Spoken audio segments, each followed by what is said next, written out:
Benvenuti a questa mini rubrica a proposito della cucina longobarda presa dal punto di vista della ricostruzione. Nel nostro approccio in particolare per quanto riguarda la didattica, noi riscontriamo il problema del contenuto dei ricettari a noi prevenuti, per esempio Antimo o Apiccio, perché sono ricettari di corte.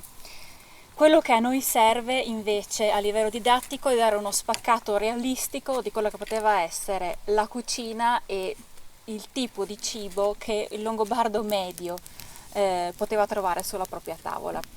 Di conseguenza noi ci basiamo sui ritrovamenti archeologici di offerte di cibo all'interno delle tombe e sugli studi sugli scheletri che ci permettono anche in una certa misura di capire quali fossero gli elementi sostanziali e primari all'interno della dieta dei longobardi cividalesi della prima generazione e della seconda.